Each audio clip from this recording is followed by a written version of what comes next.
Hi, welcome to Christmas University, a made-up college where we teach you all things Christmas.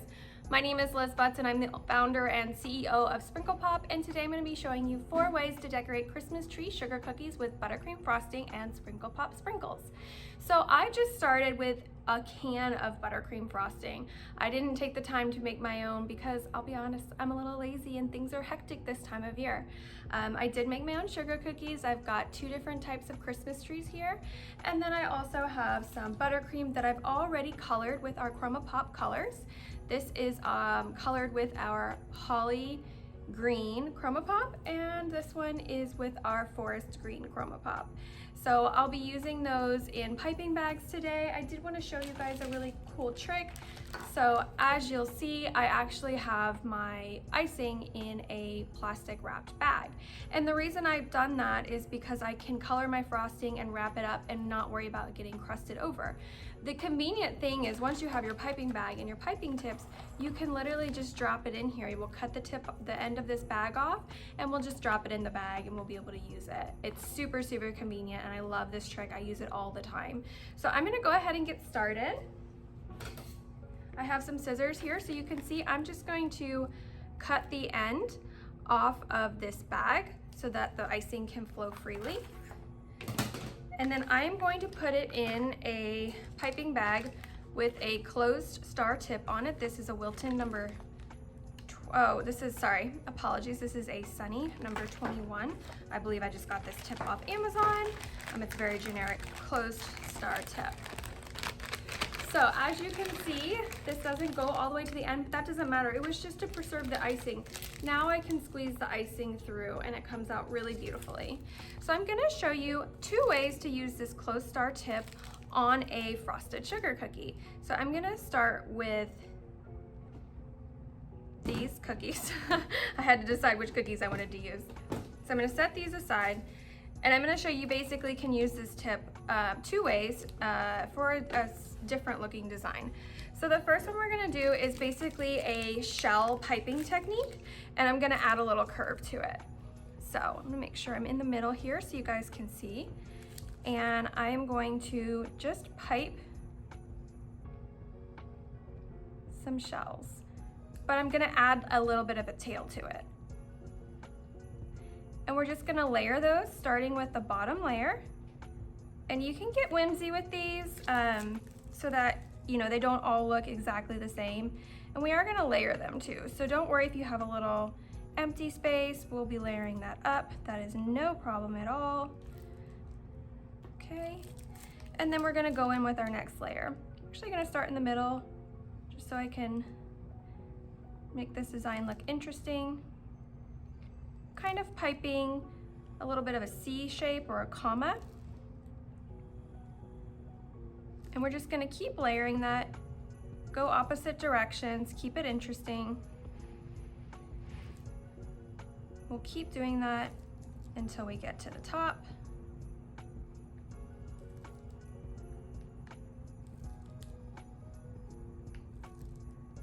Again, this is just a simple shell technique, and I'm using buttercream frosting for a super, super simple cookie. So, so cute. So of course, we're gonna add sprinkles to it. I've chosen our all wrapped up sprinkle mix. This is a really gorgeous blend of fuchsia and red and teal and gold. It's super, super girly, very much inspired by like gift wrapping paper. And I just think it's gonna really pop against this holly green color. So I'm gonna go ahead and cut these open. And this is our 2-ounce bag. It's a 1/4 cup of sprinkles. And it is a lot easier if you pour them out into a bowl first, but I am working with several different sprinkle buns here and I didn't have a ton of bowls. So I'm just gonna grab them out of the bag and just sprinkle them on. Yes, I don't have anything to catch my sprinkles, so I am gonna make a little bit of a mess, but that's okay. I love this sprinkle blend because it has so much glitter in it, edible glitter, and it's got a lot of dragées. I know those are kind of controversial. Some people don't like them. They can be a little hard if you have sensitive teeth. I personally love dragées. I think they're so beautiful. And I think this mix is just so, so cute. So there we have our adorable Christmas tree cookie decorated. The tree is decked out. So that's one way to use this tip. There is another way you can use it to give a completely different look, and so I want to show you that next. I'm going to set her off to the side and kind of wipe some of these sprinkles out of the way, and then we're going to get started on our next cookie. So whereas the last cookie we started from the bottom up, this time we're going to start from the top down, and we're going to use the exact same tip. It's just a different technique. So instead of doing a shell, we're just going to make little, hold pressure on it so that you can make little points. And you can actually still start at the bottom for this if you wanted, but I really want this to look messy. So I'm not putting a lot of effort into it. I'm just making little points down the Christmas tree, and you can make some longer and some shorter, and we will continue to layer them up until we have the look that we want. Okay, keep going. I love this like really texturized look.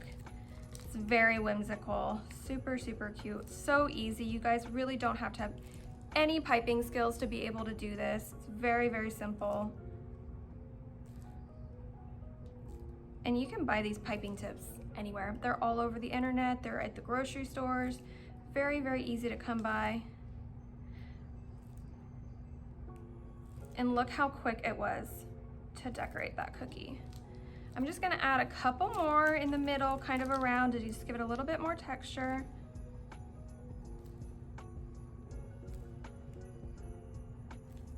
And then I'm also going to just add a little dot at the top, just to finish it off. And we've got a completely different look with the same tip, and that's one of the things I love about piping tips. There's so many different techniques, there's so many tutorials online, and you guys can create really, really amazing professional look with very little effort. So on this one, I'm going to add our Drenched in Diamonds Glittery Sugar by Bakery Bling.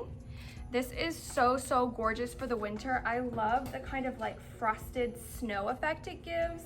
I always use it on my gingerbread houses because I think it's just so, so pretty and sparkly. So I'm just going to sprinkle that on.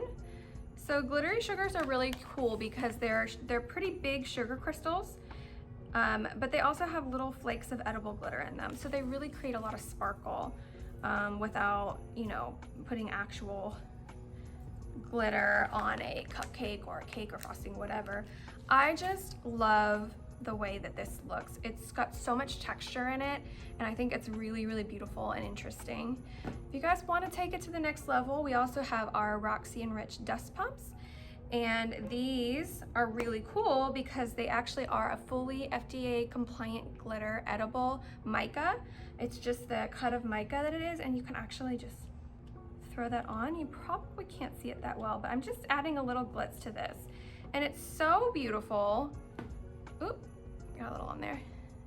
I don't know if you guys can see this, but it is just so stunning, and it's put a lot of glitter on the cookie too. I'm not sure if it's showing up on the camera, but it's so lovely, and it really just adds a little extra touch to your cookies. So the next, I'm gonna scoot this over a little bit, clean my space. The next cookie I'm going to make is gonna be a little bit more complicated. I wouldn't say that you have to have good piping skills to do this, but it is a little bit of a more complicated technique.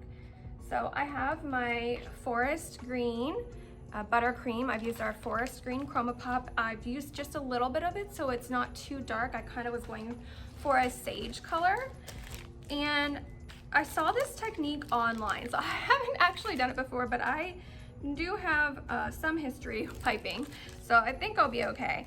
Again, with this one, we're gonna start at the bottom of the cookie and work our way up so we can kind of build that layering that a normal Christmas tree would look like, with the top branches sitting on top of the bottom branches. So with this one, again, you really can't be too messy with this because we're going for texture, we're going for whimsy. So don't worry if it's not perfect, but I'm basically holding this piping tip, and this is a Wilton 61 for anyone who's interested. It is a curved petal tip, And I'm just gonna create like little petals all up this cookie.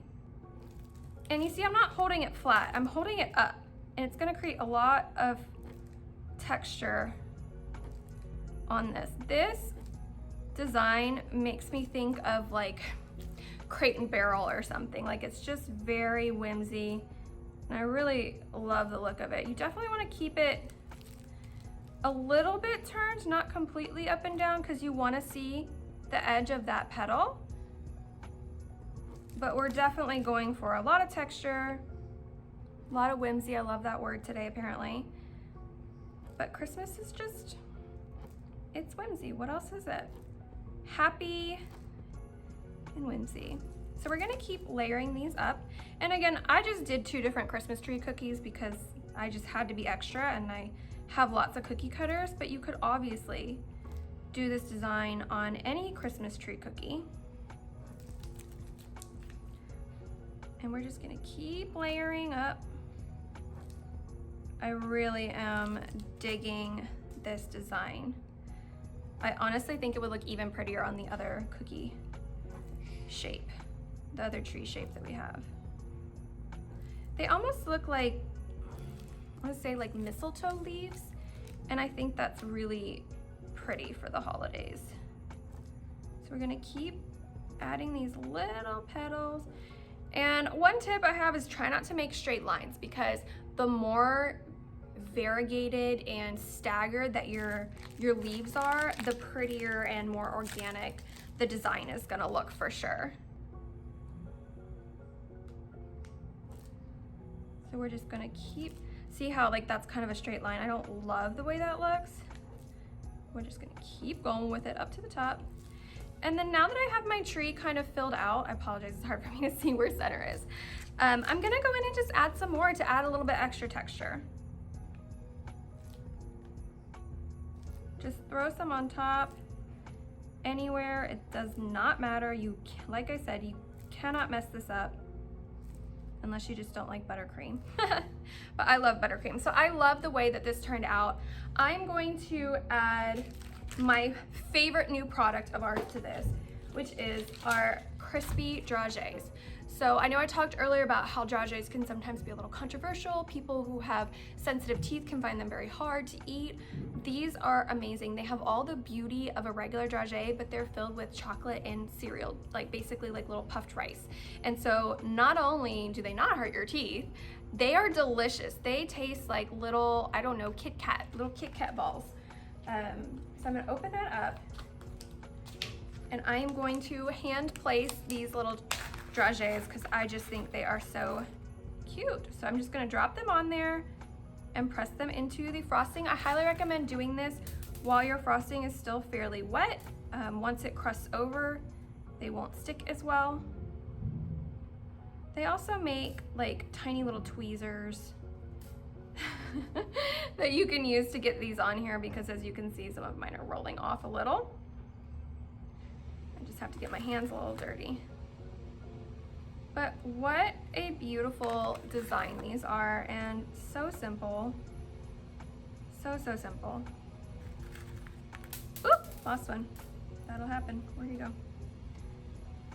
And like I said, these are crispy dragées. They are not hard. They are filled with chocolate and cereal treats. And they taste absolutely amazing. They are not going to hurt your teeth when you bite into this cookie. So tasty. Okay, well, we'll leave him off. So this is our finished whimsy cookie with our petal tip. And I have one more design that I want to show you guys. And I gotta find my last piping tip. Here it is over here. Sorry about that. So I have one more design I want to show you. I'm also going to use the 4 screen, so I'm just going to change out my piping tip really quick. That's the beauty of using a coupler. You can change your piping tips and keep the same frosting. Sometimes I use them, sometimes I'm lazy and I don't, but you know, if you're going to have to be using multiple tips, it's definitely recommended, because voila, I've got a new tip. So let me move you out of the way here, and I'm going to work on this cookie again, starting from the bottom and working our way up. So this technique is super simple. we're basically gonna pipe a dot and drag it out. And what I mean by that, you're gonna hold your bag almost completely 90 degrees, not all the way. You're gonna make a little dot. Hope you guys can see this. And then you're just gonna drag your tip in it.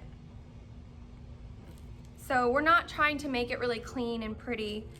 We're just going to make these little beads and we're just gonna layer them up like we've done on every other cookie.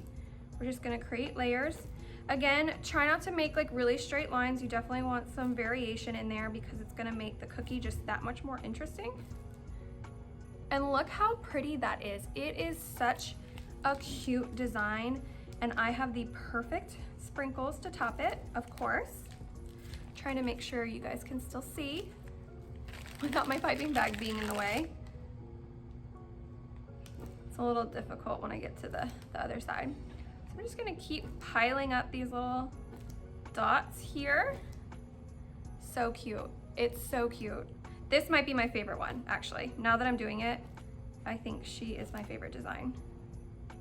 I love the soft look of this piping technique. It just is really, really neat. And don't worry here, I pushed really far into the frosting. It doesn't matter. It's such a forgiving cookie to decorate. Christmas trees are one of my favorite cookies to decorate because, like I said, it is very forgiving and you really can't mess them up because they are supposed to be, you know, everyone's different. They're like a snowflake. The branches are all over the place, and so the more texture and the more variation and the less uniform you make it look, the better. How stinking cute is that, you guys? So I have to put on this one. I think I just got frosting on my face. I have this one. I have our edible glitter stars. These are a fully edible glitter. It's almost like if you took gelatin and let it dry out into like a sheet of paper. That's what I would liken these to. They really just melt in your mouth. And this little bottle looks tiny. There are so many stars in this. It will go such a long way. And I'm just going to drop those on there. And it's so cute. So cute. Like I said, make sure you're doing this while your frosting is still wet so everything sticks. But there you go, guys. We have just decorated 4 cookies, 4 different techniques, but all Christmas tree cookies. Give you guys a look at all of these. Let's see here. Make sure you can see them. Okay, so there's those. Move you guys over. Perfect. So these are our final cookies. We've used a closed star tip on these 2 cookies here to the right, and we have used a petal tip on this cookie and a round tip on this one. And we've created such a cute little collection of cookies. I love to do a whole plate of Christmas tree cookies. I'll make several different colors of green frosting and I'll do all different piping techniques and say I'll keep the sprinkles the same across the board, or I'll pick 2 to 3 sprinkle mixes and just coordinate them so everything is different but coordinated, and it creates such a beautiful cookie tray. If you guys like to use royal icing on your Christmas cookies, totally you can do all these same techniques with royal icing. I just love buttercream, and so that's my preferred medium for decorating cookies. But the beauty of royal icing is that, of course, it dries hard, so you can stack them on top of each other and they won't get messed up. But anyway, so this is how you can make 4 different Christmas tree cookies. I hope you guys enjoyed this little tutorial, and I hope to be able to bring you more little tutorials like this on how to make your Christmas extra special this year. Thanks so much for joining me, and you guys, happy sprinkling!